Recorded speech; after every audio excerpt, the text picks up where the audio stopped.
పరిశుద్ధ బైబిల్ నుండి ప్రసంగి గ్రంథము 7వ అధ్యాయము 29వ వాక్య భాగంలో చదవబడిన మాట ఇలాగ రాయబడి ఉన్నది. ఇది ఒకటి మాత్రము నేను కనుగొంటిని, ఏమిటంటే దేవుడు నరులను యథార్థవంతులుగా పుట్టించెను గాని వారు వివిధమైన తంత్రములను కల్పించుకొనుచున్నారు. ప్రియమైనటువంటి దేవుడిలారా, భక్తుడైనటువంటి జ్ఞాని అయిన సొలొమోను తెలుసుకుని గ్రహించి తెలియపరుస్తున్నటువంటి దేవోక్తి, దేవుని యొక్క మాట ఏమిటంటే, ఇది ఒకటి మాత్రం నేను కనుగొంటిని, నరులను దేవుడు యథార్థవంతులుగా వారిని పుట్టించాను. ప్రియులారా, దేవుడిలారా, దేవుడు మానవులను పుట్టించినప్పుడు ఆయన ఎలా పుట్టించాడు అనంటే యథార్థవంతులుగా పుట్టించాడటండి. ఏమీ ఎరగిన వారిగా, పాపము తెలియనటువంటి వారిగా, ఎటువంటి అనాలోచన, స్వార్థము, కపటము, కలహము, కుట్ర, కుతంత్రాలు ఏమీ ఎరగకుండగా, తెలియకుండగా దేవుడు నరులను యథార్థవంతులుగా పుట్టించాడటండి. అలాగ యథార్థవంతులుగా పుట్టించినటువంటి మానవులే వారు పెరిగి వివిధమైనటువంటి తంత్రములను వారు కల్పించుకుంటున్నారట. వివిధమైనటువంటి తంత్రములను, రకరకాలైనటువంటి ఆలోచనలు, రకరకాలైనటువంటి పనులు, పలు విధాలైనటువంటి తంత్రములను వారు కల్పించుకుని వారి స్వబుద్ధితో, స్వఆలోచనతో అనేకమైన విధాలుగా వారు మానవులు వారి యొక్క విధానము చొప్పున, విధి చొప్పున వారు నడిపించబడుతూ ఉన్నారట. ఈరోజు చాలా మందిని చూస్తున్నాం. ఒక్కొక్కరు మైండ్ సెట్ ఒక్కో విధంగా పనిచేస్తూ ఉంటుంది. ఒక్కొక్కరి యొక్క ఆలోచన ఒక్కో విధముగా పనిచేస్తూ ఉంటుంది. ఉదాహరణకి, ప్రభుత్వం నుండి మనము కొన్ని విషయాలు ఆలకిస్తూ ఉన్నప్పుడు, ఆ ప్రభుత్వం వారు కొన్ని విషయాలు వారు ప్రకటన చేస్తూ ఉన్నప్పుడు అందులో కొంతమంది అంటారు, ఇవి మాకు మంచిదే కావాలి అని అంటారు. అందులో కొంతమంది అంటారు, ఇవి మాకు వద్దు, ఇవి మాకు మంచివి కావు అంటా ఉంటారు. మరి కొంతమంది అవి ఇవి కూడా మంచివే అంటా ఉంటుంటారు. ఇలా రకరకాలైనటువంటి మనుషుల్ని చాలా వీడియోలో, వాట్సాప్లో, మనం ఫేస్బుక్లో, యూట్యూబ్లో చాలా మందిని చూస్తూ ఉంటాం. అంటే ఎన్ని రకాలైనటువంటి మనుషులు, ఎన్ని విధాలైనటువంటి మానవులు, ఎన్ని విధాలతో కూడిన, రకాలతో కూడినటువంటి ప్రజలు ఉన్నారు. వారి యొక్క విధానాలు చూస్తూ ఉంటుంటే కనబడుతూ ఉంటారు. అనగా కొన్ని విధాలైన తంత్రాలు మానవులే తమంతట తాము కల్పించుకుంటున్నారు. అసలు వాస్తవంగా దేవుడు కల్పించినటువంటి తంత్రాలైతే ఏమాత్రమును కూడా కానీ, అసలు దేవుడు మానవులను ఎందుకు పుట్టించాడు, దేనికోసం వారిని, వేటి కోసము దేవుడు ఆ మానవులను, ఆ ప్రజలను ప్రభు పుట్టించాడు. దేవుడు వారిని ఏర్పాటు చేసుకున్నాడు. ఈ ప్రజల్ని దేవుడు ఎన్నుకున్నాడు. ఈ ప్రజల్ని దేవుడు ఏర్పాటు చేశాడు. ఈ ప్రజల్ని అనగా దేవుని బిడ్డలారా, మనం గుర్తిస్తున్నట్లయితే కొన్ని విషయాల్లో మనం ఈ రీతిగా వాక్యములో నుంచి మనం గమనించినాం. అసలు దేవుడు ఎందుకు మానవుల్ని ఏర్పాటు చేసుకున్నాడు అనగా పరిశుద్ధ బైబిల్ ఇలా చెప్తుంది. ఎఫెసీయులకు రాసినటువంటి పత్రిక, మొదటిగా ఎఫెసీయులకు రాసిన పత్రిక 1వ అధ్యాయము 6వ వాక్యాన్ని, మానవులను దేవుడు ఎందుకు ఏర్పాటు చేసుకున్నాడు అనేది మనము ఆలోచన చేస్తే, ఎందుకు పుట్టించాడు అనేది మనం గమనిస్తున్నట్లయితే పరిశుద్ధ బైబిల్ ఎలా విశ్లేషిస్తుంది. ఎఫెసీయులకు రాసిన పత్రిక 1వ అధ్యాయము 6వ వాక్యములో మనం చూస్తున్నట్లయితే, ఎలాగనగా తన ప్రియుని యందు తాను ఉచితముగా మనకు అనుగ్రహించిన కృప మహిమకు కీర్తి కలుగునట్లు దేవుని చిత్త ప్రకారమైనటువంటి దయా సంకల్పము చొప్పున యేసు క్రీస్తు ద్వారా తన కుమారులుగా స్వీకరించుట కొరకే మనలను ముందుగా తన కోసము నిర్ణయించెను. మనము తన కొరకు ముందుగా దేవుడు నిర్ణయించెను. ఎలాగంటే మనము పరిశుద్ధులుగా ఉండుటకును నిర్దోషులుగా ఉండుటకును ఆయన ఏర్పాటు చేసుకొనెను. దేవుని మనకి స్తోత్రం కలుగునుగా. ప్రియులారా, కింద లైన్లో మనం చూస్తున్నట్లయితే అక్కడ రెండు విషయాలు మనకి కనబడుతూ ఉన్నాయి. అవి ఏమిటంటే దేవుడు తనకు పిల్లలుగా మనలను చేసుకోవడం కొరకు, తన కృపా మహిమకు ఆధారముగా చేసుకోవడం కొరకు దేవుడు మొదటిగా అక్కడ ఏం చెప్తున్నాడనంటే పరిశుద్ధులుగా ఉండుట కొరకు దేవుడు మనలను ఏర్పాటు చేసుకున్నాడట. హల్లెలూయా.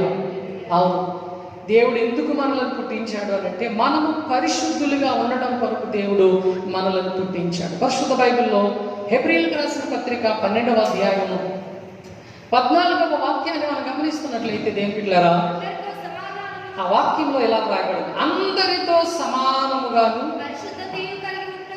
అందరితో సమాధానముగాను పరిశుద్ధతయు కలిగి ఉండుటకు ప్రయత్నించుడి. పరిశుద్ధత లేకుండా ఎవడును ప్రభువుని చూడనేరడు. హల్లెలూయా. దేవుని బిడ్డలారా, మనం గమనిస్తే అక్కడ వాక్యం సెలవిస్తుంది, అందరితోనూ సమాధానముగాను పరిశుద్ధతగాను ఉండవలెను, పరిశుద్ధతయు కలిగి ఉండవలెను. ఎందుకనంటే పరిశుద్ధత లేకుండా ఎవడనూ ప్రభువుని ఏమాత్రమును కూడా చూడను లేడు, ఎరగను లేడు. అనగా దేవుడు నీ నుండి ఏమి ఇష్టపడుతున్నాడు అనంటే పరిశుద్ధతను దేవుడు నీ నుండి ఇష్టపడుతూ ఉన్నాడు. కనుక దేవుని బిడ్డగా దేవుడు నిన్ను ఏర్పరుచుకున్నాడు, దేవుడు నిన్ను పుట్టించాడు అనంటే నీవు ఈ లోకమందు పరిశుద్ధతను వెతకాలి. పరిశుద్ధతను వెతకటం మాత్రమే కాదు, పరిశుద్ధతను కలిగి ఉండడానికి నీవు ఇష్టపడుతూ ఉండాలి. నీవు ఎంత పరిశుద్ధంగా ఉండగలుగుతావో అంతగా దేవునికి సొత్తైన ప్రజలుగా నీవు ఉండగలుగుతావు. దేవునికి సొత్తైన బిడ్డగా నీవు ఉండగలుగుతావు. దేవుని ప్రియ కుమారునిగా, దేవుని ప్రియ కుమార్తెగా నీవు ఉండగలుగుతావు. కాబట్టి దేవుని బిడ్డగా నీవు ఉండగలిగినప్పుడు ఆ దేవుడు నీకేమిది కొదువ రానిచ్చేవాడు కాదు, ఏమి కొరత నీకు రానిచ్చేవాడు కాదు. ఏ భయంకరమైన కలంకమైనను ముడతైనను మత్స్యైనను నీ మీదకి ఏమాత్రమును కూడా ఆయన రానిచ్చేటటువంటి వాడు ఎంత మాత్రమును కూడా కానివ్వు. లోకంలో ఒక మాట ఉంది, వాస్తవంగా తల్లిదండ్రుల మాట బిడ్డ వింటే ఆ తల్లిదండ్రులు ఆ బిడ్డకు చేయవలసిన న్యాయ విధులన్నీ కూడా వారు శ్రేష్టముగా సక్రమముగా చేసుకొస్తారు. కానీ ఆ తల్లిదండ్రుల యొక్క మాట ఆ బిడ్డలు వినలేకపోయినప్పుడు వారికి చేయవలసినటువంటి న్యాయ విధులు న్యాయానుసారముగా న్యాయ విధముగా ఆ తల్లిదండ్రులు వారికి ఏమాత్రం కూడా చెయ్యరు కూడా. అలాగే దేవుడు చెప్తున్నాడు, పరిశుద్ధముగా ఉండటం కొరకు దేవుడు మనలను పుట్టించాడు, మనలను ఏర్పాటు చేసుకున్నాడు. అందుకని పలు విధాలైన తంత్రాలు మనం కల్పించుకోకుండా మనము పరిశుద్ధంగా ఉండడానికే ఎప్పటికప్పుడు ఎవరికి వారు తమంతట తామే తమ యొక్క జీవిత గమ్యాన్ని పరిశుద్ధంగా మార్చుకోవాలి, పరిశుద్ధముగా చేసుకోవాలి.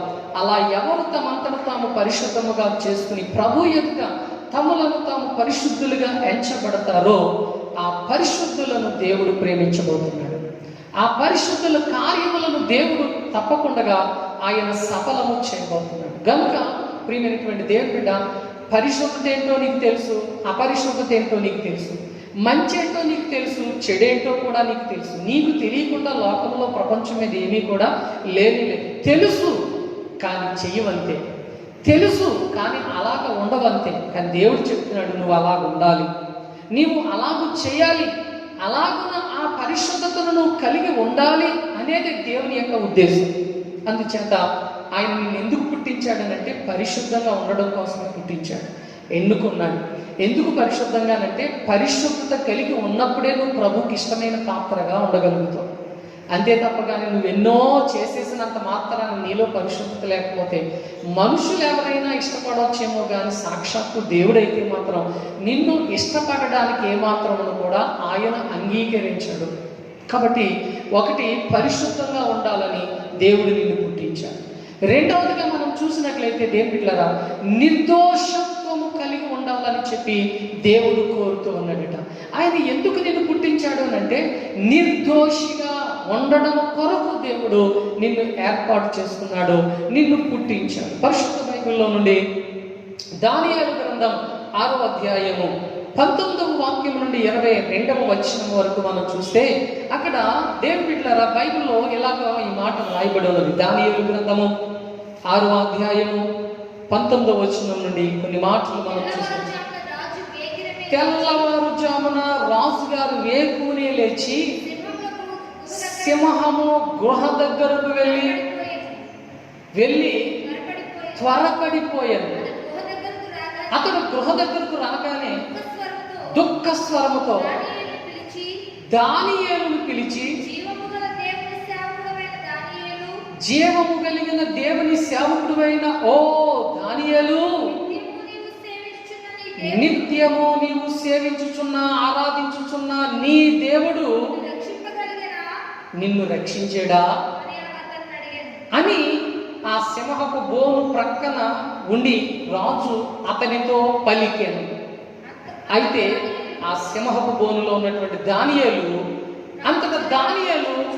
ఎలాగో అంటున్నాడు, అంతటా రాజు చిరకాలము జీవించునుగాక. చూడండి, నేను నా దేవుని దృష్టికి నిర్దోషిగా కనబడితిని గనక ఆయన తన దూతలను పంపించి సింహములు నాకు ఏ హాని చేయకుండా వాటి నోళ్ళు మోయించెను. దేవుని నామానికి స్తోత్రం కలుగునుగా. ప్రియుల విషయం ఏంటంటే, కొన్ని కారణాలను బట్టి అసూయపడి దానియేలు మీద కేసు బనాయించి ఆ దానియేలును ప్రియులగా శిక్షా విధికి కారకుడిగా చేశారు. ఆ శిక్ష ఏంటంటే, ఎవరైనా దేవుని గాక ఎవరినైనా ఆరాధిస్తే వారు తీసుకెళ్లి సింహపు బోనులో పడేయమని. అలాంటి శిక్షకు గురి అయ్యాడు దానియేలు. వారు ఎంచుకున్నటువంటి వతంతు ప్రకారముగా తనను తీసుకెళ్లి ఆ యొక్క సింహపు బోనులో వేశారు. మరి సింహపు బోను అంటే సామాన్యమైనదా? సింహం అంటే, బోన్లో ఉన్న సింహం అంటేనే మహా ఆకలితో ఉండేటటువంటిది.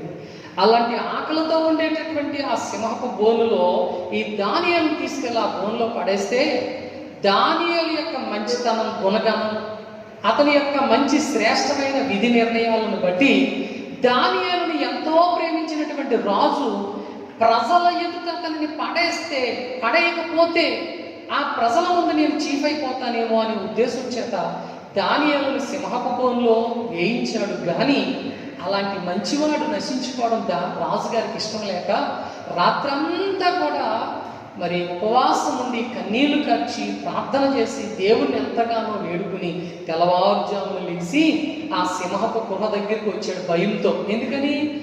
ఆ సింహం ముందు ఉంచబడినటువంటి వ్యక్తి ఎవరినైనా సరే అది ఉంచుతుందా? పరపరలాడుతూ నవలేసి మింగారు. అలాగా చేసేసిందేమో అని ఒక పక్కన భయం ఉంది, రెండవ పక్కన చిన్న ఆశ ఉంది. ఏంటంటే ఆశ, అతడు నమ్ముకుని సేవిస్తున్న దేవుడు జీవము కలిగినటువంటి దేవుడు, సజీవుడైనటువంటి దేవుడు, ఆ దేవుడు ఆ దానియేలును కాపాడాడేమో అని అలా బోను దగ్గరికి వచ్చి, జీవము గల దేవుని సేవకుడు అయినటువంటి దానియేలు, నీ దేవుడు నిన్ను రక్షించాడా అని అడుగుతున్నాడు. అప్పుడు వెంటనే దానియేలు లోపలుండి అంటున్నాడు, నేను ఇదిగో రాజు చిరకాలము జీవించునుగాక, నేను నా దేవుని దృష్టికి నిర్దోషిగా ఎంచబడితిని గనక ఆయన తన దూతలను పంపించి ఇదిగో సింహము నాకు ఏ హాని చేయకుండా నన్ను కాపాడెను. Praise the lord.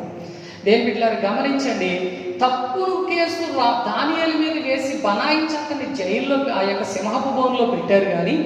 కానీ దానియేలు నిర్దోషి కనుక ఆ సింహములు ఆ దానియేలుని ఏమాత్రమో ఏమీ చేయకుండా తెల్లవార్లు సింహపు నోళ్లను దేవుడు ఏం చేశాడటండి? ముయించాడట. ఆ సింహపు నోళ్ళు అలా మూత వేయబడ్డానికి గల కారణం ఏంటంటే, అక్కడ నేను నా దేవుని దృష్టికి నిర్దోషిగా ఉన్నాను గనక. ప్రియులను గమనించండి, ఈరోజు దానియేలులో మనం ఏం చూస్తున్నామంటే నిర్దోషత్వాన్ని చూస్తున్నాం.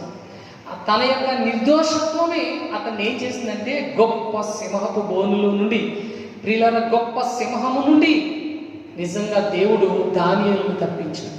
ఈరోజు నీవు ఒక నిర్దోషివైతే, ఒక నిర్దోషత్వాన్ని నువ్వు కలిగి ఉండేటటువంటి స్థితి కలిగి ఉంటే, సింహపు బోనులో నుంచి దానియేలును రక్షించిన దేవుడు నిన్ను రక్షించడా?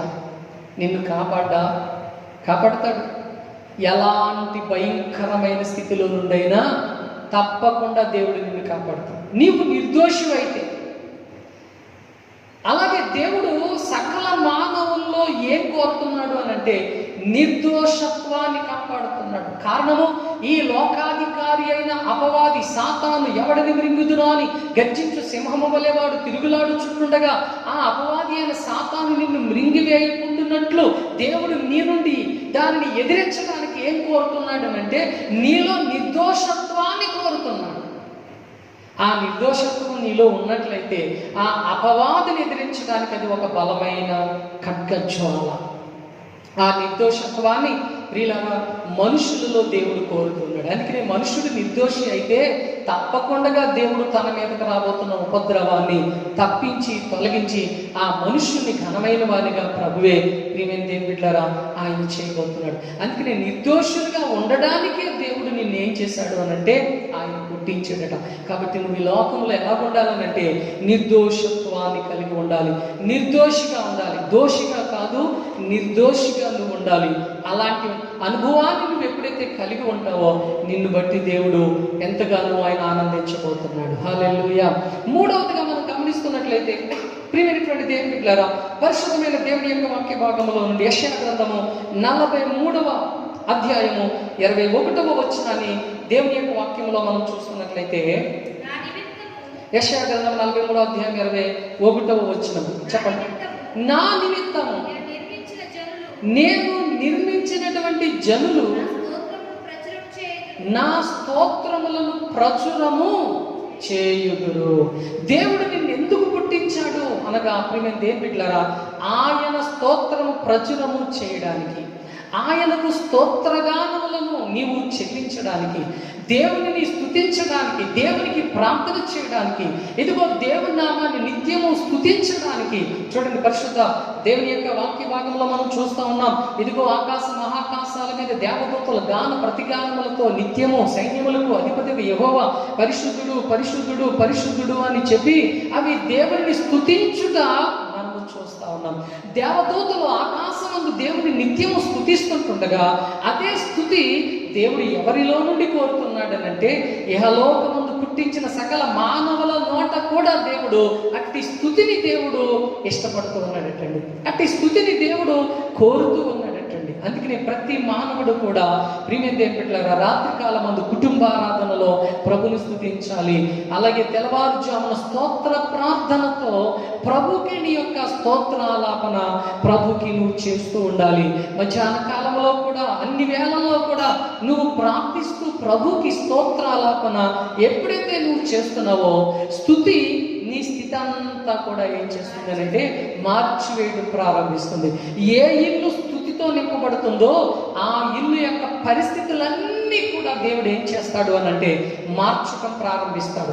వ్యాధులు, బాధలు, కష్టాలు, రోగాలు, రుగ్మతాలు, అపవాది తంత్రాలు, చేతబడి శక్తులు, సకల విధములైనటువంటి ప్రియమైన వారులారా అపవిత్రమైన కీడు అంతటిలో నుండి ఆ స్తుతుల మహిమలో అన్నీ కూడా తొలగిపోవడం ప్రారంభిస్తాయి, అన్నీ కూడా లయమైపోవడం ప్రారంభిస్తాయి. చూడండి, కొత్తగా కాలువ వదిలినప్పుడు దేవుని బిడ్డలారా కాలువలో నుంచి నానా విధాలైనటువంటి చెత్తంతా కొట్టుకుపోతున్నట్లుగానే నీవు స్తుతిస్తున్నప్పుడు నీలోనికి వస్తున్నటువంటి నానా విధాలైనటువంటి అపవిత్రత అంతా కూడా నీ హృదయంలోకే కాదు నీ ఇంటిలోనికి వస్తున్నటువంటి నానా విధాలైనటువంటి అపవిత్రత అంతా కూడా నీలో నుండి అది ఏం చేయబోతుందంటే కొట్టుకుపోవడం ప్రారంభిస్తుంది. అందుకని దావీదు గారు అంటారు, ప్రియమైన దేవుని బిడ్డలారా, ఇదిగో న్యాయ విధులను బట్టి నేను దినమునకు 7 మారులు దేవుని స్తుతిస్తున్నానని 119వ కీర్తన 164వ వాక్య భాగంలో దేవుని యొక్క మాట ఎలాగో సెలవిస్తా ఉంది. అంతేకాదు కీర్తన 5వ వచనములో కూడా ఇదిగో ఉదయకాలమునే నా ప్రార్థన దేవుని యొక్క సన్నిధానమునందు నేను కాచి ఉంచుదును అని చెప్తాడు. అంతేకాకుండా రాత్రి కాలములో కూడా ఇదిగో ప్రభు సన్నిధానమున నేను స్తుతించుచున్నాను అని చెప్తాడు. దేవుని కీర్తన 92వ అధ్యాయంలో కూడా భక్తుడు కీర్తనకారుడు అంటాడు, యెహోవాను స్తుతించుట మంచిది అని సెలవిస్తా ఉన్నాడు. అలాంటి మంచి కార్యములు చేయువారిని ఎవరినైనా సరే ఏదైనా అపహరించునా అని పేతురు రాసినటువంటి పత్రికలో ప్రియులారా దేవుని యొక్క వాక్యం సెలవిస్తా ఉంది. ఇదిగో మంచి కార్యం ఏదైనా ఒకడు చేసిన ఎడల అతని మీద ఏ హాని అయినను అతని మీదకు వచ్చునా అని పేతురు రాసిన పత్రికలో ప్రియులారా దేవుని యొక్క వాక్యం సెలవిస్తా ఉంది. ఏది మంచిది అని అంటే ప్రభుని స్తుతించటమే మంచిది. ఇట్టి మంచి కార్యాన్ని వదిలిపెట్టేస్తాం, ఇట్టి మంచి కార్యానికి దూరం అయిపోతా ఉంటుంటాం. కాదు, నీ నోట ఎప్పుడు కూడా స్తుతి ఉండాలి.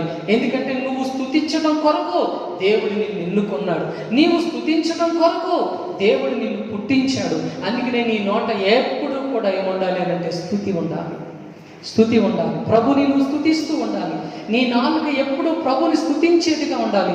ఆయన నీ స్తోత్రములో ఆయన అంగీకరిస్తున్నాడు, చేర్చుకుంటున్నాడు. నీ స్తోత్రముల కొరకు ఆయన కనిపెట్టి దేవుడు ఎదురు చూస్తున్నాడు. అందుకనే ఆయనను నువ్వు స్తుతించుట కొరకే ప్రభు నిన్ను దేని బిడ్డలారా ఆయన పుట్టించి నిన్ను ఏర్పాటు చేసుకుని అన్నాడు. దేవునికి మహిమ కలుగును గాక. హల్లెలూయా. అటువంటి సర్వశక్తిమంతుడైనటువంటి దేవుని స్తుతించవలసినటువంటి నీవు ప్రభుని స్తుతిస్తున్నావా? ప్రభుని స్తుతించకుండగానే నీ దినాలన్నీ కూడా గడుపుకుంటూ వెళ్ళిపోతున్నావా? ఒకవేళ నువ్వు ప్రభుని స్తుతించకుండగా, నీ ఇంట్లో కుటుంబ ప్రార్థన లేకుండగా, నీ ఇంట్లో స్తోత్ర ప్రార్థన లేకుండగా, నీ ఇంట్లో విజ్ఞాపన ప్రార్థన లేకుండగా, నీ గృహంలో ఎడతెగక ప్రార్థన లేకుండగా, ఏకాంత ప్రార్థన లేకుండగా ఉన్నట్లయితే దయచేసి దేవుని బిడ్డలారా మనం దేవుని దుఃఖపరిచిన వారమే అవుతాం. అనేకమైన తంత్రాలు మనం కల్పించుకున్నటువంటి వారమే అవుతాం. అందుచేతనే మన గృహంలో ఎప్పుడు కూడా స్తుతి ఉండాలి. నీ నాలుక మీద ఎప్పుడు స్తుతి ఉండాలి. నిత్యము నీవు స్తుతిస్తూనే ఉండాలి. స్తుతి నీ స్థితాంతటిని కూడా మారుస్తుంది. అందుకని అక్కడ బైబిల్లో చెప్తున్నాడు దేవుడు, నాకు ఎదుగో రావాల్సిన స్తోత్రములు నేను ఇతరులకు ఏమాత్రమును కూడా దక్కనివ్వను అంటున్నాడు. కాబట్టి దేవుని బిడ్డగా నిత్యము మనం స్తుతించడం కొరకు దేవుడు మనల్ని ఏం చేశాడటండి? ఆయన పుట్టించాడటండి. హల్లెలూయా. ఇంకా ఎందుకు దేవుడు నరులను పుట్టించాడు అనగా పరిశుద్ధ బైబిల్లో మరొక మాటను మనం చూస్తున్నట్లయితే యెషయా గ్రంథము 43వ అధ్యాయము 7వ వాక్య భాగంలో కూడా ఈ మాట వ్రాయబడింది. నా మహిమ నిమిత్తము నేను సృజించిన వారిని, నా నామము పెట్టబడిన వారందరినీ తెప్పించుము. దేవుడు నిత్యము వారిని నేనే వారిని కలుగా చేసి తిని వారిని పుట్టించిన వారిని కూడా నేనే. నా మహిమ నిమిత్తము నేను సృజించిన వారిని, నేను పుట్టించినటువంటి వారిని నా యొద్దకు రప్పించుము అనగా దేవుడిలారా దేవుడు తన మహిమ కొరకు ఆయన నరులను పుట్టించాడటండి. ప్రభు తన యొక్క మహిమ కొరకు నరులను ఏర్పాటు చేసుకున్నాడు. ఏమిటి ఆ మహిమ? నీ ద్వారా ప్రభువుకి కలిగేటటువంటి మహిమ ఏమిటి?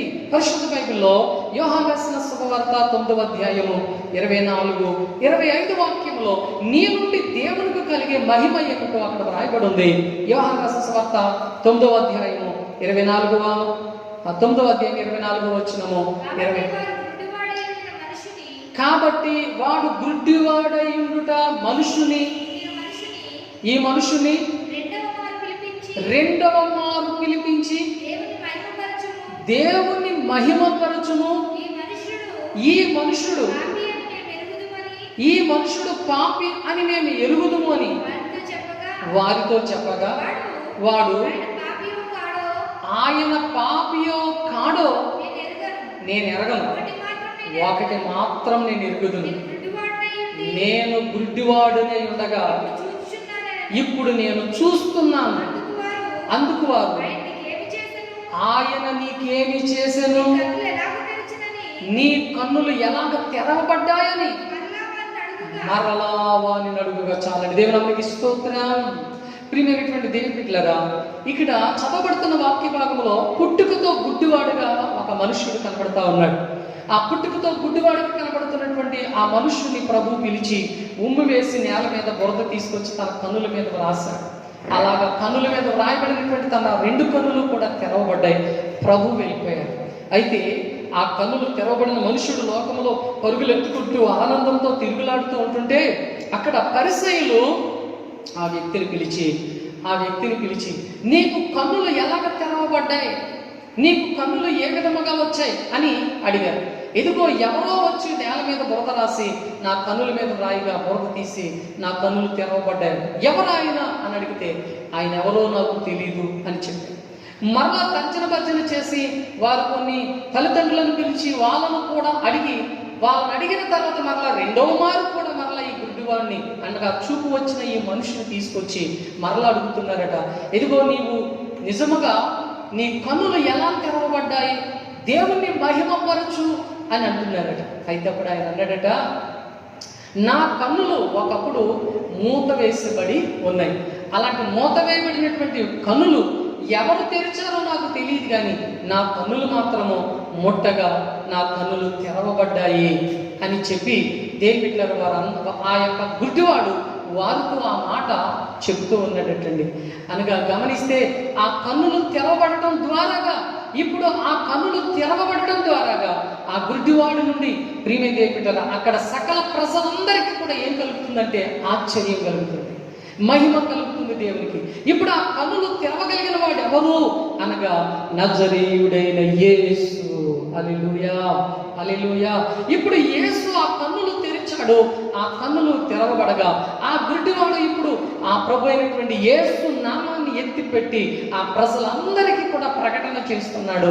ప్రభునందు విశ్వాసం ఉంచి ప్రభుని ఆ కుమారుడు వెంబడించడం ప్రారంభిస్తున్నాడు. అనగా ఒకరి మనిషిలో కలిగినటువంటి కార్యము ద్వారాగా, ఆ మనిషిలో జరిగిన అద్భుతం ద్వారాగా ఇప్పుడు దేవుని కుమారుడు మహిమపరచబడుతున్నాడు. సర్వశక్తిమంతుడైనటువంటి ప్రభు అయిన యేసు క్రీస్తు ఆ కుమారుడు ద్వారాగా, ఆ కుమారుడు పట్ల జరిగిన కార్యము ద్వారాగా ఎంతో ఆయన మహిమపరచబడుతున్నాడు. ఇంకా మనం చూస్తే యోహాను రాసిన సువార్తలో 11వ అధ్యాయం 3-4 వచనాల్లో మనం గమనిస్తున్నట్లయితే బిడ్డలారా, అక్కడ మరో మాటను మనం చూస్తాం. అతని అక్క చెల్లెండ్రులు, ప్రభువా ఇదిగో నీవు ప్రేమించిన వాడు రోగి అయి ఉన్నాడని ఆయన యొద్దకు వర్తమానము పంపిను. యేసు అది విని, ఈ వ్యాధి మరణము కొరకు వచ్చినటువంటిది కాదు గాని దేవుని కుమారుడు దాని వలన మహిమపరచబడినట్లు దేవుని మహిమ కొరకు వచ్చెను అన్నాడట. దేవునికి స్తోత్రం. అనగా ప్రియులారా, మార్తా మరియల యొద్ద నుండి ఒక వర్తమానాన్ని ఒక దూత తీసుకుని వచ్చి యేసు ప్రభు వారితో చెప్తుంది. ఏమిటంటే, అయ్యా మీరు బహుగా ప్రేమించేటటువంటి మార్తా మరియల యొక్క తమ్ముడు లాజరు గారు ఉన్నారు కదా, అతడు మరణపాత్రుడే రోగి పడి ఉన్నాడయ్యా అని యేసు ప్రభు వారికి వర్తమానం తీసుకొస్తే, ఆ మాటకి యేసు ప్రభు వారు అంటున్నారు, అతనికి ఆ రోగము మరణము వలన కలిగినటువంటి రోగము ఏమాత్రమును కూడా కాదు. అంటే అతడు మరణించడానికి సంబంధించినటువంటి ఆ యొక్క రోగము ఏమాత్రమును కూడా అది కాదు గాని, ఇదిగో మనిషి కుమారుడు అతని ద్వారా మహిమపరచడానికే వచ్చినటువంటి రోగం ఇది అని ఆ వచ్చినటువంటి దూతలతో యేసు ప్రభు వారు చెప్పారటండి. అంటే ఇది ఆ వచ్చినటువంటి ఆ మరణకరమైనటువంటి రోగము ఇంతకీ తను మరణించడానికి వచ్చింది కాదు, ఆయన నామాన్ని యేసు ప్రభు వారిని మనిషి కుమారుని మహిమపరచడానికి వచ్చిన రోగము అని యేసు ప్రభు వారు చెప్తున్నారు. అనగా ప్రియులారా, దేవుని బిడ్డలారా, 11వ అధ్యాయం 40వ వచనంలో మనం గమనిస్తున్నట్లయితే యోహాను సువార్త 11 అందుకు యేసు, నీవు నమ్మిన యెడల దేవుని మహిమను చూతువని నేను నీతో చెప్పలేదా అని ఆమెతో ఆమె ప్రియులను మరియా అంటుంది. బోధకుడా, నువ్వు ముందుగా వచ్చుంటే నా తమ్ముడు బ్రతుకుండును బోధకుడా అని చెప్పి మరియమ్మ గారు యేసు ప్రభు వారితో చెప్తుంటే, యేసు ప్రభు వారు అంటున్నారు, ఏమంటున్నారంటే, అమ్మా ఇదిగో నీవు నమ్మిన యెడల నా మహిమను చూస్తావని నేను ముందుగా నీతో చెప్పలేదా అని మరియమ్మ గారితో చెప్పి, ఎదుగో నా లాజరు దగ్గరికి నన్ను తీసుకుని వెళ్ళా, సమాధి కాడకు నన్ను తీసుకుని వెళ్ళని యేసు ప్రభు వారు లాజరు యేసు ప్రభు వారు అలాగే మరియమ్మ గారు లాజరు సమాధి దగ్గరికి వెళ్ళినప్పుడు యేసు ప్రభు వారు ఆ సమాధి దగ్గర ప్రియమైన దేవుని బిడ్డలారా ఇలాగ మాట్లాడుతున్నాడు. 44వ వచనాన్ని మనం చూస్తే అక్కడ ఈ మాట చూడగలుగుతాం మనం. చనిపోయిన వాడు కాళ్ళు చేతులు ప్రేత వస్త్రములు గలవాడే వెలుపలికి వచ్చాను. అతని ముఖమునకు రుమాలు కట్టబడి ఉండేది. అందుకు యేసు, మీరు ఇదిగో మీరు అతని కట్లు విప్పండి అని వారితో చెప్పాను. కాబట్టి మరియా యొద్దకు వచ్చి ఆయన చేసిన కార్యములను చూచిన యూదులలో అనేకులు ఆయన యందు విశ్వాసం ఉంచిరి. దేవునికి స్తోత్రం. దేవునికి ఆ సమాధి కాడికి వచ్చి లాజరుతో ప్రభు అంటున్నాడు, లాజరు లేచి బయటికి రా అని బిగ్గరగా కేకతో ఒక మాట చెప్పినప్పుడు లాజరు ఆ సమాధిలో పెట్టబడినటువంటి ఆ యొక్క గుహలో పెట్టబడినటువంటి లాజరు దేహము, వస్త్రములతో చుట్టబడినటువంటి దేహము లెగిసి నడుచుకుంటూ బయటకు వచ్చింది. చూడగానే అంటున్నాడు, వెళ్ళి ఆ కట్లన్నీ విప్పండి అని చెప్పి యేసు ప్రభు వారు అక్కడ ఉన్నటువంటి మనుషులతో చెప్తే ఆ లాజరుకు ఉన్న కట్లన్నీ కూడా విప్పారటండి. అయితే యేసు ప్రభు వారితో పాటుగా మరియమ్మ గారితో పాటుగా అక్కడ ఉన్నటువంటి యూదులు కూడా చాలా మంది కొంతమంది వచ్చారు. అక్కడ ఉన్నటువంటి యూదులు అంటున్నారట, అయ్యో నిజంగా ఈయన ఎంత గొప్ప కుమారుడు, ఎంత గొప్ప దేవుని కుమారుడు, నిజంగా ఎంత గొప్ప కార్యం చేశాడు, చనిపోయిన వారిని కూడా సమాధిలో నుంచి తిరిగి పైకి లేపాడు అని చెప్పి అందరూ యేసు ప్రభు వారి మీద ఏముంచారనంటే విశ్వాసం ఉంచారటండి. అనగా దేని బిడ్డలారా, లాజరు సమాధిలోంచి తిరిగి లేవడం ద్వారాగా కుమారుడైన యేసు ప్రభు వారికి ఏమొచ్చిందనంటే మహిమ వచ్చింది, మహిమ వచ్చింది. ఈరోజు దేవుడు నిన్ను ఎందుకు పుట్టించాడనంటే నీ ద్వారాగా దేవుడు మహిమ పరచబడడానికి. థామస్ ఎడిసన్ హల్వా గారు ప్రియులారా ఒక బల్బును కనిపెట్టారు. ఆ బల్బు వెలుగుతూ ఉంటుంటే ఆ బల్బును పలానా వ్యక్తి థామస్ ఎడిసన్ హల్వా గారు కనిపెట్టారు, ఆయన దేవుని కుమారుడు, ఆయన దేవుని నమ్ముకున్నవాడు అని చెప్పి ప్రియులారా అతన్ని బట్టి కనిపెట్టిన బల్బు నిమిత్తమే దేవుణ్ణి ఎంతగానో మహిమపరుస్తున్నారు. ఈ రోజున నీ పట్ల ఏదైనా ఒక అద్భుతమైన కార్యం జరిగితే, ఒక దీనస్థితిలోంచి నువ్వు లేవనెత్తబడితే, ఒక రోగములో నుంచి నువ్వు లేవనెత్తబడితే, ఒక కీడు నుండి నువ్వు లేవనెత్తబడితే, ఒక ఘనమైన ఉద్యోగాన్ని నువ్వు పొందుకుని, ఒక ఘనమైన గోల్డ్ మెడల్ నువ్వు పొందుకుని, ఒక మంచి చదువు కలిగినటువంటి ఒక చదువరుగా నువ్వు లేపి నిలవబడినప్పుడు నీ ద్వారాగా ఎవరికి మహిమో తెలుసా? నీ ప్రభు అయిన దేవునికి మహిమ. అందుకనే దేవుడు నీ ద్వారా మహిమపరచబడినట్లు అనేకమైన తంత్రాలు కల్పించుకుని లోకానుసారుడిగా లోకములో మునిగిపోకుండా నీవు ఆయన మహిమను వెతకడానికి నీలో రోషాన్ని నువ్వు తెచ్చుకోవాలి. ఆయన మహిమను వెతకడానికి నువ్వు ఇష్టపడాలి. ఆయన మహిమను వెతకడానికి దేవుని బిడ్డలారా మనము సిద్ధపడాలి. హాస్పిటల్కి వెళ్తే అలాగే డాక్టర్ గారు మందులు వేస్తారు, తగ్గిపోదు.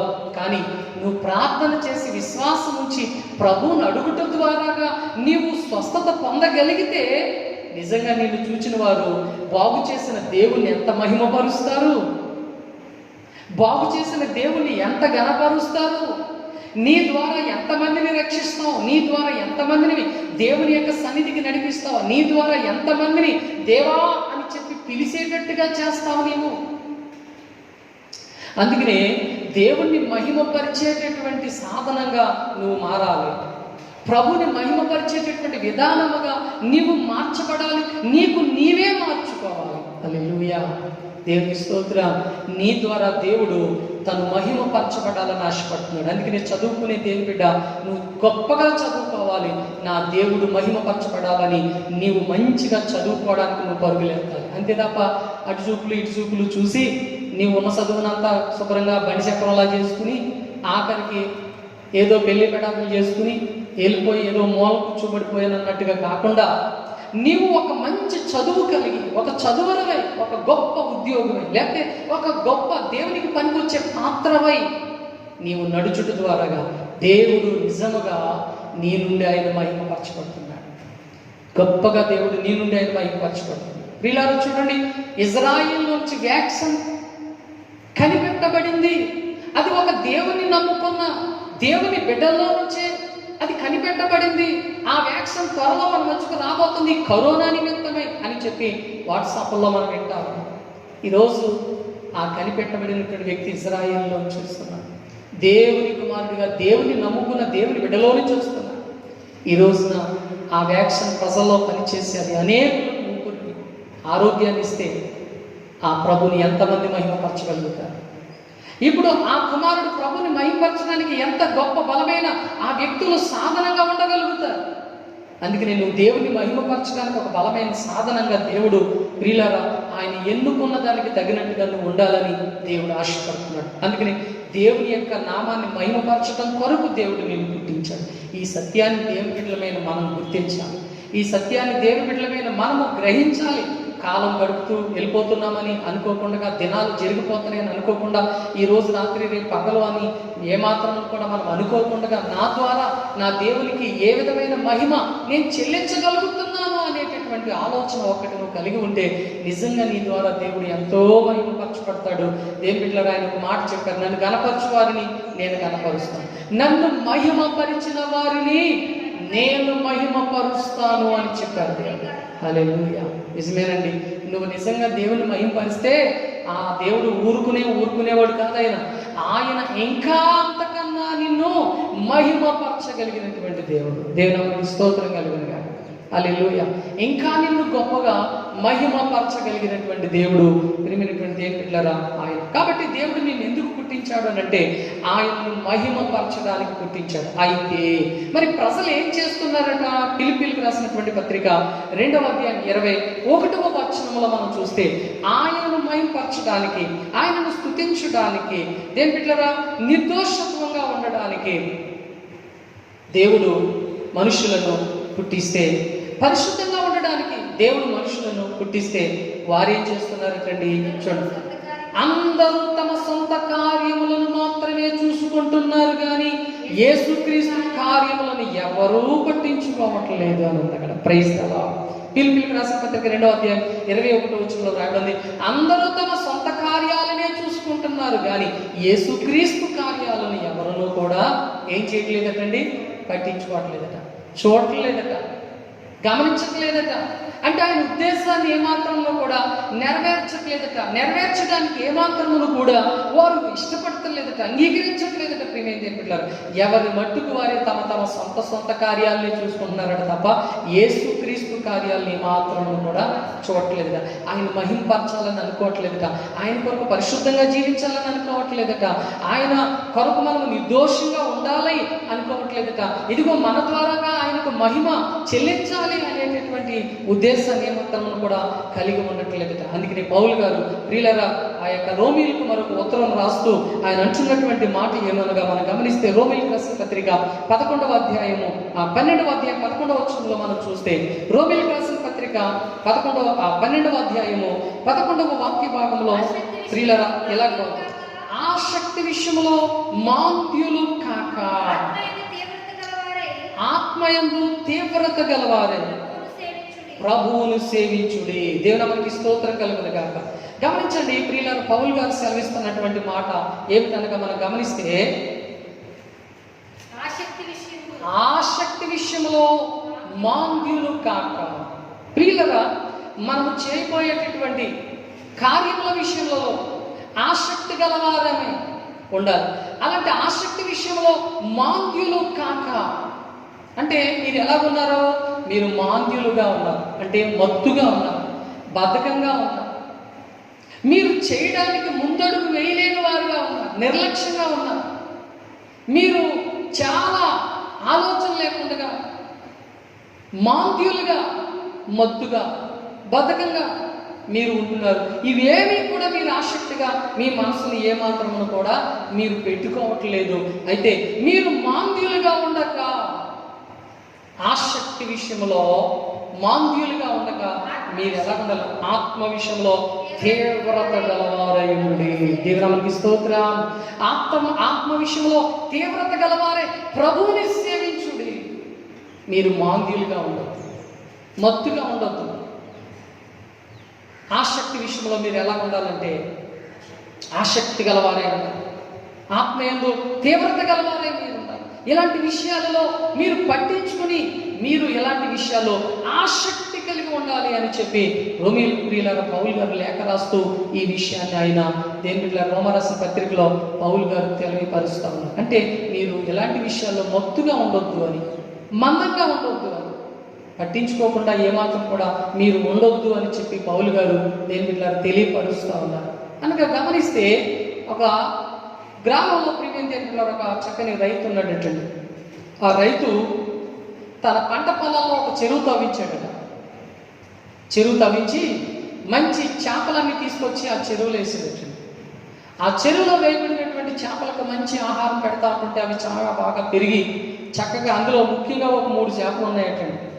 ఆ 3 చేపలు ఏంటంటే సోలమతి, కాలమతి, మందమతి. ఇలాగ 3 చేపలు ఆ చెరువులో మంచి చక్కగా పెరుగుతున్నాయి. అలాగా చెరువు చాలా అభివృద్ధి చెందింది. ఈరోజు రైతు ఆ చెరువును పట్టించడానికని ఒక దినాన జాలర్లు తీసుకొచ్చి ఆ చెరువు చుట్టూరు, అయ్యా ఇదిగో మా చెరువు చాలా బాగా పండింది, చేపలు బాగా విస్తారంగా ఉన్నాయి, మీరు రేటు ఏమి ఇస్తారు, ఎంత కొనుక్కుంటారు అని చెప్పి బేరాలు ఆడుకుంటూ చెరువు చుట్టూరు తిరుగుతున్నారు. ఈ సోలమతి, ఈ కాలమతి, ఈ మందమతి, ఈ 3 కూడా ఏం చేస్తున్నాయంటే ఈ చెరువులో చుట్టూరు తిరుగుతున్న ఈ జాలర్ని, ఆ చెరువు ఓనర్ గారిని, అలా రైతులు అలా పరీక్షించి చూస్తూ ఉన్నాయండి. సరే వీళ్ళిద్దరికి కాంట్రాక్ట్ కుదిరిపోయింది, ఆ భజన ఇచ్చేశాడు. ఆ జాలర్ అంటున్నాడు, నేను రేపు పొద్దున వచ్చి చెరువు పడేసుకుంటాను సార్ అన్న. అలాగే మీ ఇష్టం పడేసుకోండి అని చెప్పేసి వాళ్ళందరూ వెళ్ళిపోయారు. వెంటనే ఈ సోలమతి, కాలమతి, మందమతి 3 అనుకుంటున్నారట. అయ్యో, సోలమతి అంటుందట, అయ్యో రేపు ఉదయాన్నే వచ్చేస్తారట, జాలరు పట్టేసుకుంటాడట, ఎలాగ మన పరిస్థితి ఏంటి అంటుందట సోలమతి. కాలమతి అనే చేప అంటుందంట, రానిద్దు చూద్దాం, వాడు వచ్చిన తర్వాత కదా, వాడు రావాలి, వాళ్ళు వేయాలి, అందులో వాళ్ళంత పని తతంగం రాని చూద్దాం అందంట. మందమతి అందంట, ఆడు వచ్చేది లేదు, పట్టుకుని ఏడిసేది లేదు, వత్తడేటి ఎప్పుడో అన్న పని 6 నెలలకు కానీ చేసేది ఏమీ ఉండదు, కాబట్టి ఎవరి మట్టుకాలు జాగ్రత్తగా పడుకోండి అన్నట్టు మందమతి. అయితే రాత్రి పోయింది. ఈ సోలమతికి నిద్ర పడతలేదు. ఎందుకనంటే పొద్దున్న వచ్చేస్తానన్నాడు జాలరి, వలేసి చెరువు పట్టేసుకుంటానన్నాడు. అయ్యో ఎలాగా అని చెప్పి ఈ సోలమతికి లోపల ఆందోళన కలిగి, ఎలాగైనా సరే మనం చెప్తే వినేలా లేదు, మన మటుకు మనం పోదామని చెప్పి ఈ సోలమతి రాత్రికి రాత్రే జాగ్రత్తగా గంతేసి మెల్లమెల్లగా దేక్కుంటూ ఎగురుతూ మెల్లమెల్లగా అవతల చేలోకి వెళ్ళిపోయి అవతల బాటలో పడిపోయింది, అవతల పొలంలోకి వెళ్ళిపోయింది ఈ సోలమతి. అయితే తెల్లవారుజామున తెల్లారింది. ఉదయాన్నే జాలరి తన పనివాళ్ళు తీసుకుని వలలు పట్టుకుని వచ్చి ఆ చెరువు గట్టున ఆ వలలన్నీ ఆ చెరువు గట్టున వేస్తా ఉంటే ఆ శబ్దం ఈ కాలమతి కనబడింది. ఈ కాలమతి కనబడి ఏంటంటే ఈ శబ్దం అని చెప్పి ఎలా చూసేటప్పటికి వీళ్ళందరూ కూడా వలలు ఎవరబట్టుకాలు పాడేసి మాట్లాడేసుకుంటుంటే ఇంక ఈ కాలమతి కంగారు వచ్చింది. అయిపోయి నిజంగా వీళ్ళు అన్నట్టుగానే వచ్చేసారు, ఇప్పుడు కానీ పడేసుకుంటారేమో, పడేసుకుంటే నేను వాళ్ళకి దొరికిపోతాను, వాళ్ళకి దొరికిపోతే నా జీవితం ఏమైపోతుంది, నేను పోరాటంలోకి వెళ్ళిపోతాను అని చెప్పేది. భయపడి చెరువు చుట్టూ గిరగరా తిరిగి ఆవేశంతో గంతేసి గట్టు మీద పడి గట్టు మీద ఎగిరి ప్రీమియం దేపిట్ల అవతల చెరువులో పడిపోయిందంట.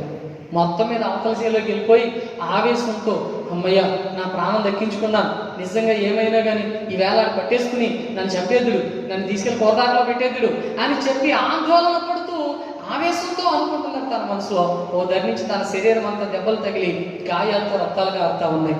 ఆ గాయాలు తుడుచుకుంటూ ఎంత ప్రమాదం తప్పింది అని చెప్పి తనలో తాను ఆలోచించుకుంటుందట. ఇకపోతే వాళ్ళు జాలర్లు ఆ యొక్క చెరువులోకి దిగి శుభ్రంగా వలలేసి ఆ వలలు దేవితే అందులోకి వచ్చేసింది మందమతి. ఆ వలలో పడి మందమతి అనే చేప గిలగలా కొట్టుకుంటూ ఉంటుంది.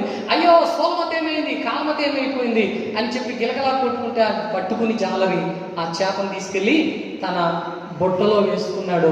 ప్రిమేంది ఏం పెట్టారా, మందమతి జాలరి చేతులకి ఏం చేయబడిందంటే పట్టబడింది. అందుకే ప్రిమేంది ఏం పెట్టారు, ఈ 3 చేపల్లో మనం గమనించాల్సిన విషయం ఏమిటంటే సోలమతి అనగా చురుకుగా ఉండేది. స్తోత్రం.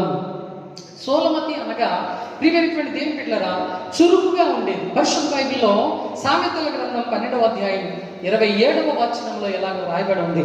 సామెతల గ్రంథం 12వ అధ్యాయము 27వ వాక్య భాగంలో ఈ మాట తెలియపరచబడతా ఉంది. ఏమిటనగా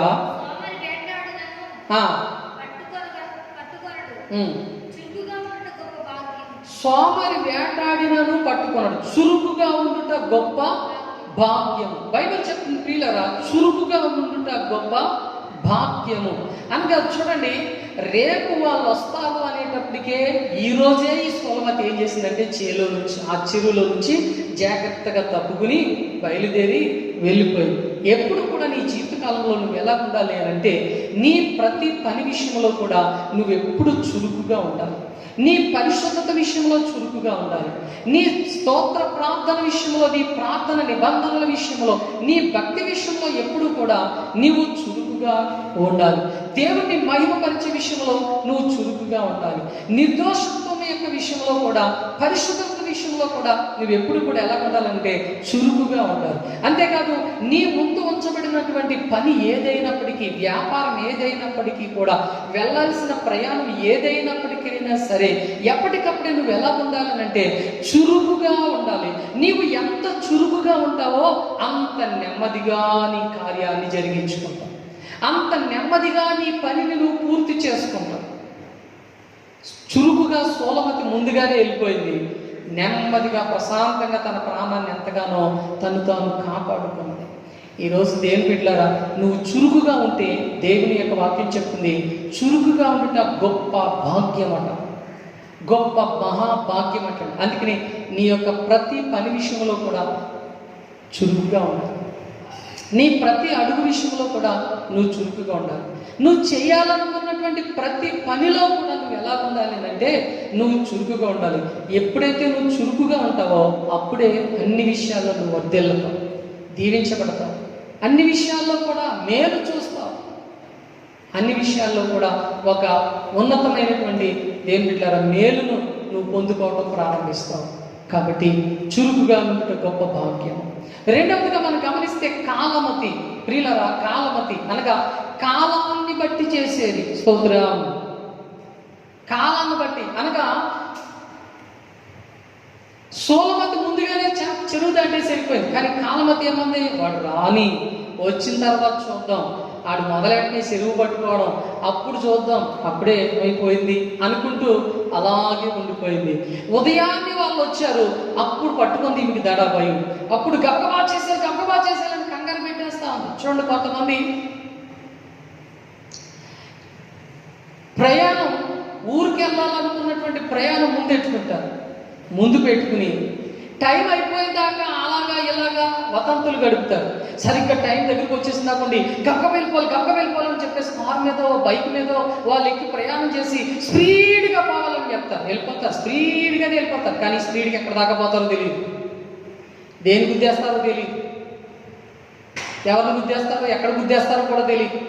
అలా స్పీడ్గా వెళ్ళిపోయి కాలాన్ని బట్టి టైం చూసుకుని వెళ్ళిపోయి ఎందులోనో పడిపోయినటువంటి వారు లేకపోలేదు.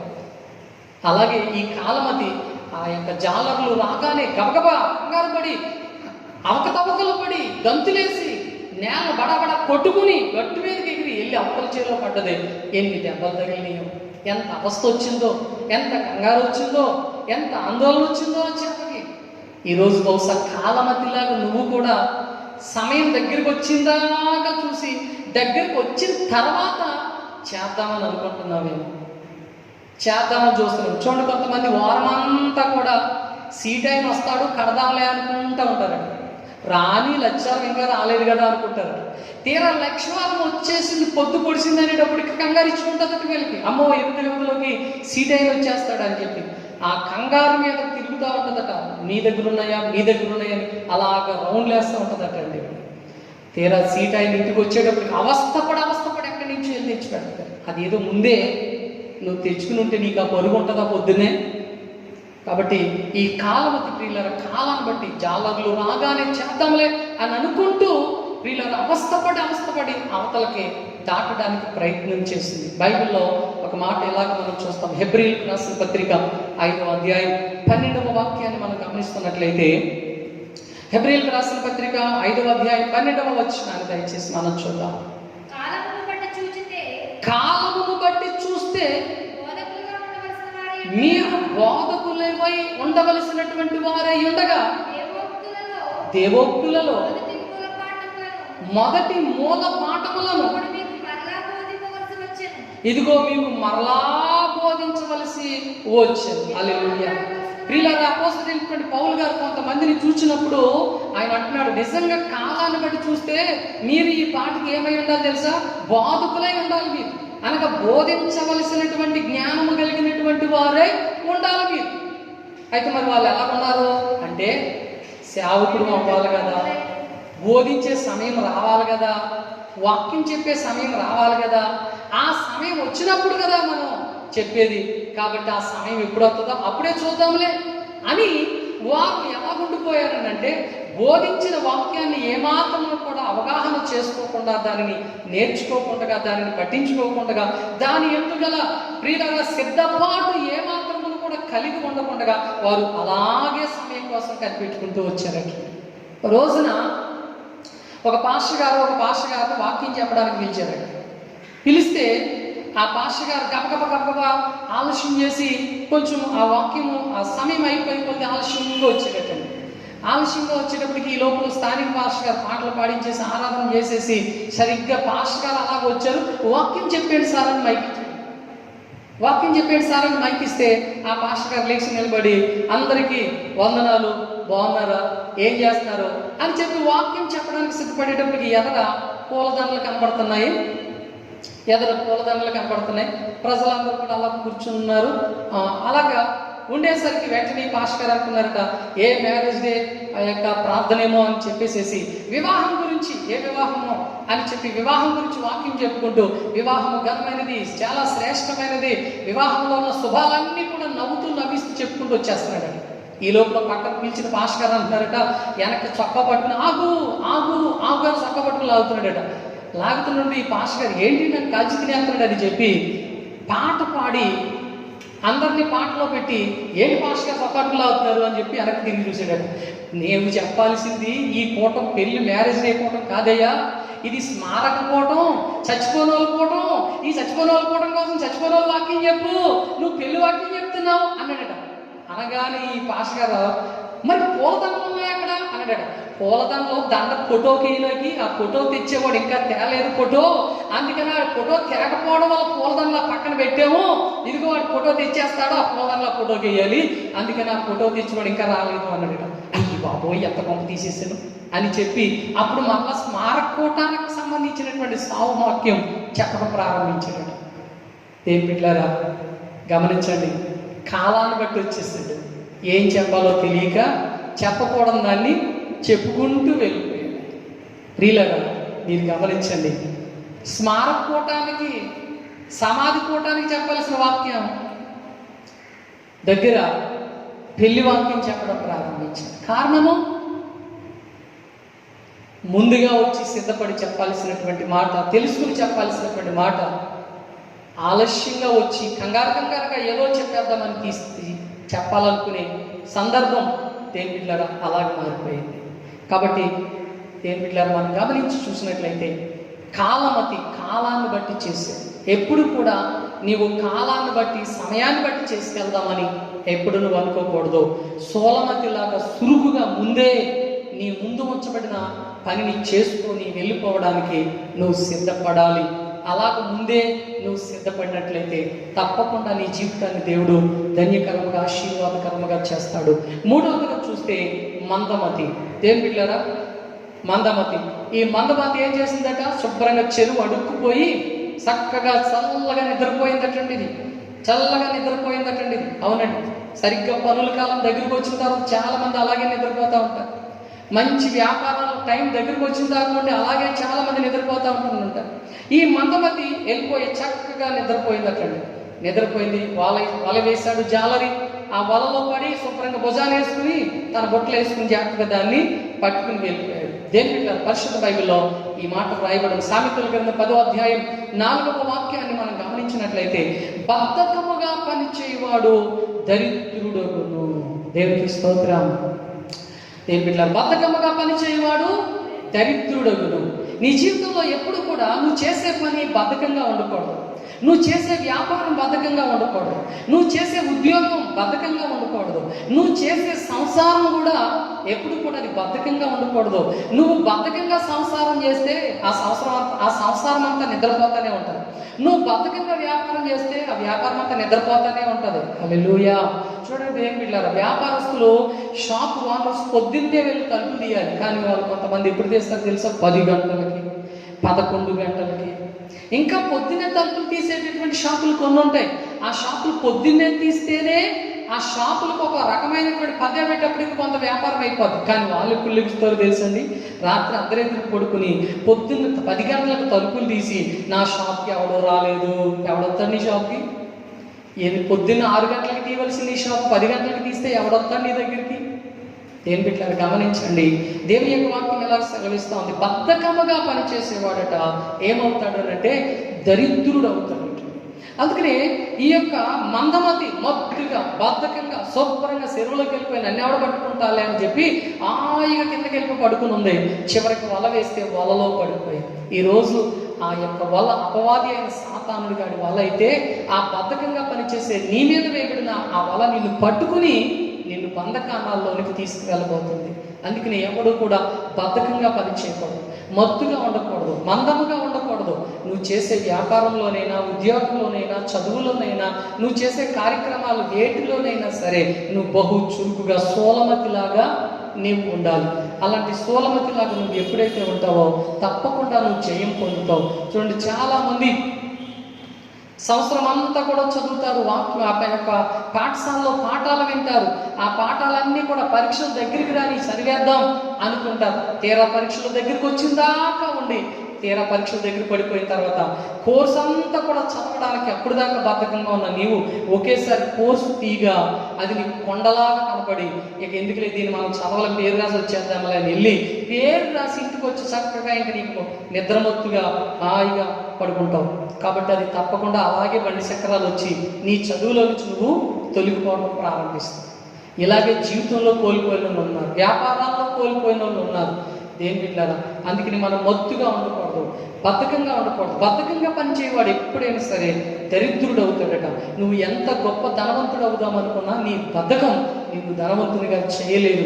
అందుకని చెప్పి ఎవరు కూడా మందమతిగా ఏమాత్రంలో కూడా ఉండలేదు. అందుకని ఒక సందర్భంలో యేసు ప్రభువారు శిష్యులతో ఈ మాట చెప్పారు. మార్కు రాసిన సువార్త 14వ అధ్యాయం 37వ వచనంలో యేసు ప్రభువారు దేని బిడ్డలారా ఒలివ తోటలో నుంచి ఆయన వచ్చి ఆయన శిష్యుల దగ్గర నిలవబడి ఆయన అంటారు, సీమోను, కొంతసేపైనా మీరు మెలకు కలిగి ఉండలేనిటయ్యా, కొంతసేపైనా మెలకు కలిగి మీరు ఉండలేనిటయ్యా అని చెప్పి ప్రభు సీమోనుతో ఆయన మాట్లాడుతున్నాడు. అంటే యేసు ప్రభువారు లోపలికి వెళ్ళి ప్రార్థన చేస్తున్నాడు. సీమోను హాయిగా, సీమోను శిష్యులందరూ కూడా హాయిగా ఒకరి మీద ఒకరు పడి నిద్రపోతున్నారు. అనగా ప్రియులారా, మీరు కొంతసేపైనా మెలకు కలిగి ఉండలేరా అంటున్నారు. ఈరోజు ప్రియమైన దేవుని బిడ్డలారా, ఒకవేళ నిద్రమత్తు వల్ల, ఐకిక విచారం వల్ల నువ్వు మందముగా ఉండి మత్తుగా ఉంటున్నావేమో, దయచేసి మత్తు చింపురు కొట్లను తెరిపేస్తుందటండి. మత్తు, నిద్రమత్తు, బద్ధకము మనల్ని దరిద్రులుగా చేస్తుందట. అందుకని ఏ మనుషుడు ఏ పనైనా, ఈ వ్యాపారమైనా, ఉద్యోగమైనా ఎప్పుడు కూడా నీ జీవితంలో నువ్వు బద్ధకంగా చేయకూడదు. బద్ధకంగా చేస్తే నువ్వు ఘనుడు ఏమాత్రమును కూడా నీవు కాలేవు. కాబట్టి ప్రియమైన దేవుడు, దేవుడు నిన్ను ఎందుకు పుట్టించాడు అని అంటే పరిశుద్ధంగా ఉండడానికి. దేవుడు నిన్ను ఎందుకు పుట్టించాడు అని అంటే నిర్దోషత్వం కలిగి ఉండడానికి. దేవుడు నిన్ను ఎందుకు పుట్టించాడంటే ఆయనను స్తుతించడానికి. దేవుడు నిన్ను ఎందుకు పుట్టించాడు అని అంటే ఆ యొక్క దేవుణ్ణి నువ్వు మహిమపరచడానికి. ఇట్టి విషయంలో నువ్వు మందముగా ఉండకూడదు, ఇట్టి విషయంలో నువ్వు మాంద్యముగా ఉండకూడదు, మత్తుగా ఉండకూడదు. నువ్వు సోలమతిలాగా సులువుగా ఉండాలి. నువ్వు కాలమతిలా కాలాన్ని బట్టి కూడా చేయాలని ఉండకూడదు. నువ్వు ఏమాత్రం కూడా సోలమతిలాగా చురుకుగా ముందుగానే నీవు ఉండాలి. అలాగ నువ్వు ఎప్పుడైతే ఉంటావో తప్పకుండా దేవుడు నిన్ను ఆశీర్వదిస్తాడు, తప్పకుండా దేవుడు నిన్ను దీవిస్తాడు. అట్టి దేవుని యొక్క సకల విధమైనటువంటి దీవెన ఆశీర్వాదాలు నువ్వు కలిగి ఉండాలని దేవుని పేరుని మనవి చేస్తూ నీ కొరకు ప్రార్థన చేస్తాను. ఈ మాటలు దేవుడు తన వెనుకలో దీవించును గాక. ఆమేన్.